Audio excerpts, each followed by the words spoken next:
Bienvenidos a un nuevo vídeo de esta serie que he titulado Breve Historia de la Neurociencia, que estoy dividiendo en varias partes en conmemoración de mi libro Cerebrotes, que salió a la venta en librerías españolas el pasado 3 de octubre. Y porque muchos me preguntáis que vivís en otros países, también se puede adquirir mediante la página web de Busca Libre si vivís fuera de España, y también en Amazon está en formato ebook. ¿Y por qué digo que es en conmemoración de este libro? Bueno, porque yo en Cerebrotes, el libro, hablo sobre todo de neuroplasticidad, pero tengo un capítulo en el que hago un recorrido por la historia de la neurociencia, pero claro, como el libro iba sobre neuroplasticidad, tampoco me pude extender tanto y tuve que quitar partes que iba a introducir primero en el libro, que al final pues se han quedado fuera. Así que pensé, bueno, pues esas partes, en vez de que se queden en un cajón, voy a traducirlas o a convertirlas en vídeos de YouTube. En el último vídeo nos quedamos en el siglo XIX, así que vamos a retomar desde ahí, pero es que en el siglo XIX pasaron muchas cosas, así que vamos a dividirlo en diferentes vídeos a su vez el siglo XIX para no liarlos y meterlo todo en el mismo. Hoy sobre todo me voy a centrar en la frenología y en el localizacionismo. En el siglo XIX se hizo popular en Europa la doctrina de la frenología, que defendía la idea de que el comportamiento y la personalidad podían dividirse en diferentes facultades mentales, las cuales serían producidas por diferentes órganos del cerebro, lo que hoy denominaríamos regiones del cerebro, y sobre todo que el tamaño relativo de cada uno de esos órganos podía analizarse midiendo el cráneo de las personas. Dentro de este movimiento surgieron dos corrientes. Una defendida por Franz Gall, que defendía que las facultades del individuo eran fijas e innatas. La otra corriente, propuesta por Johann Spurzheim, afirmaba que era posible alterar el tamaño de los diferentes órganos del cerebro a través de la educación. Como vemos, esta segunda corriente pues es un poco más optimista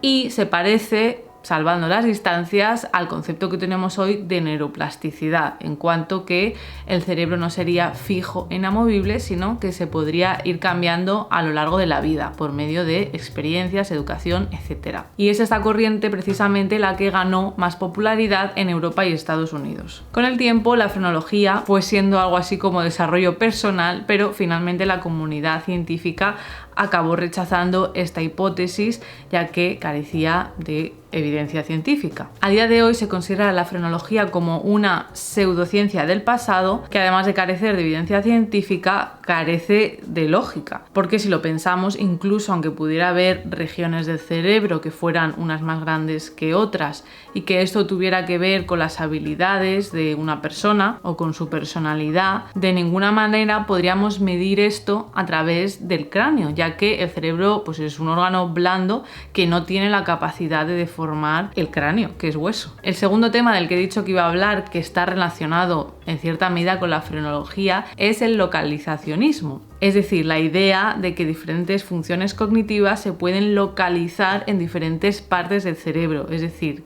que no todo el cerebro se encarga de lo mismo, sino que diferentes regiones tienen diferentes funciones. En el siglo XIX había un profundo debate en la comunidad científica entre los que defendían que el cerebro era algo único e indivisible y los que defendían lo que comentaba antes, que diferentes regiones del cerebro se encargaban de diferentes funciones cognitivas, lo que ellos en aquella época llamaban actividades mentales. Aunque la idea predominante en aquella época era que el cerebro funciona como una unidad indivisible, en 1863 el cirujano francés Paul Broca publicó un estudio analizando el caso de 8 pacientes que habían perdido todos la capacidad del habla y en cuyos cerebros, al analizarlos post-mortem, se había encontrado que todos tenían una lesión más o menos en la misma región, lo que hoy denominamos región de Broca. Poco después, este descubrimiento fue respaldado por más casos de pacientes que indicaban que lesiones en las regiones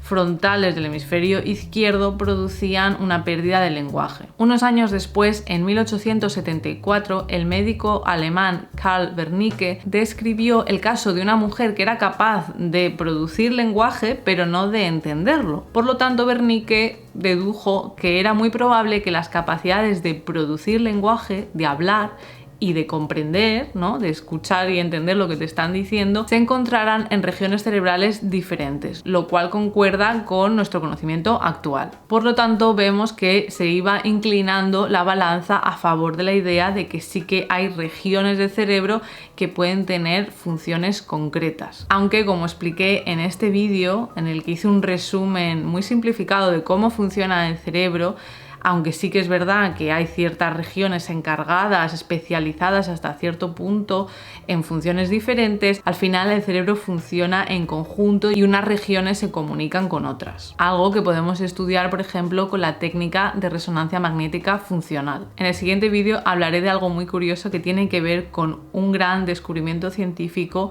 que a la vez hizo que retrocediéramos en cuanto a neurociencia se refiere. Espero que te haya gustado este vídeo. Si es así, dale a me gusta, comparte con personas a las que les puede interesar, y si has llegado hace poco a este canal te animo a que le des al botón de suscribir para que así no te pierdas ningún vídeo. Nos vemos en el próximo vídeo.